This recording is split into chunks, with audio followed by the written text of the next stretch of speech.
What would you do if one day you lost everything? Not just money, not just your job. I mean everything that ever made you feel safe. Gone.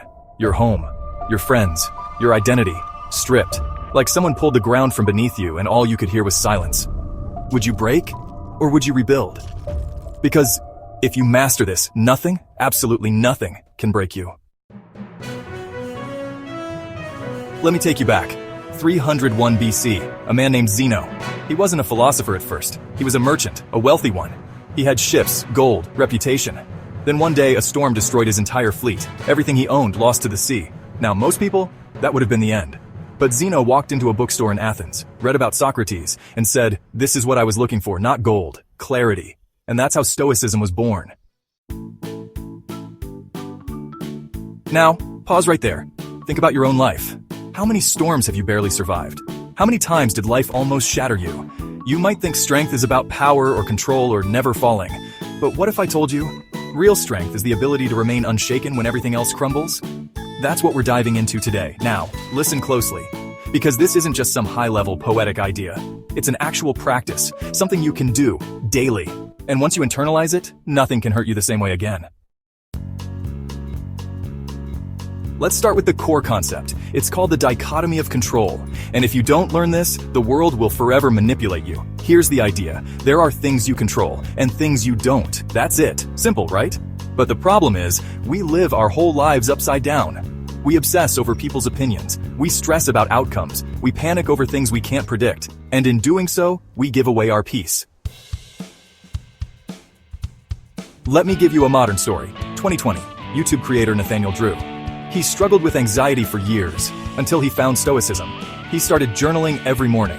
What do I control today? What do I not? He let go of views, of algorithm obsession, and focused only on process. His channel grew to over 1.5 million subscribers, not because of hustle, but because of clarity. That's the power of this philosophy. But how do you start? Let me break it down, step by step. Step 1, get a journal. Doesn't need to be fancy. You can literally use Google Docs or a free Notion template. I've linked my favorite minimalist one below, completely free. Every morning write 2 columns, left side, things I can control, right side, things I can't. And then let go of the right side. Burn it in your mind. Refuse to give your energy to it.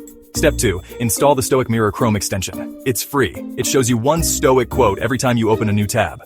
Sounds small? But seeing you suffer more in imagination than in reality by Seneca. Right before a stressful meeting? Game changer. Step 3, practice negative visualization. This one's ancient and powerful. Imagine the worst case scenario, on purpose. Why? Because your mind stops fearing what it's already rehearsed. It's like exposure therapy for your soul. Every Sunday night, take 5 minutes. Ask, what if I lost it all? And visualize it, feel it. Then ask, how would I rebuild? You'll be shocked how strong you already are. And here's a fun fact. Studies at the University of Chicago found that people who practice this kind of intentional mindset rewiring reported 30% lower stress levels and 25% higher emotional resilience within just 8 weeks. Now, are you starting to feel it? That slow shift? That inner stillness? Because this is how it starts. You begin to take your power back, not by fighting the storm, but by becoming the calm inside it. And trust me, you don't want to miss what's coming up next. Because in the next segment, we'll explore the enemy of equanimity, the subtle emotional trap that hijacks even the strongest minds, and how a Zen monk from the 12th century overcame it using nothing but a cup of tea. But before we go there, drop a comment. What's one thing you've been trying to control that's actually outside your control? I want to read them. I want this to be a space where we learn from each other.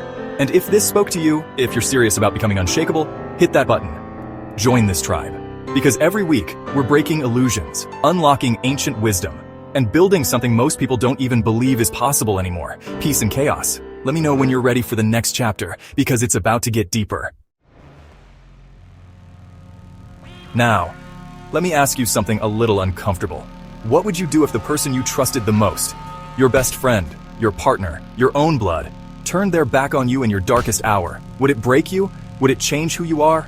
Or would you, like Musashi, the undefeated samurai warrior, bow your head, walk away in silence, and grow stronger? See, there's a story I've never forgotten. It's the story of Marcus Aurelius and Cassius. Marcus was emperor, stoic, disciplined, kind even. And Cassius, a general, a friend, a man he trusted. But in 175 AD, Cassius betrayed him, declared himself emperor, tried to rip the empire from him. Now, here's the twist. Marcus didn't seek revenge. He didn't rage. He didn't crumble. He simply said, "We are all mistaken men, even those who betray." He chose peace over pride, wisdom over war, strength over ego. That's what it means to master yourself. Now I know, that sounds impossible today. In a world where people ghost you over a text, where the comment section can break your spirit in 2 seconds flat, where betrayal stings sharper than ever because it's instant and public, but there's a way through. And it's not about being cold. It's not about being numb. It's about becoming unshakable.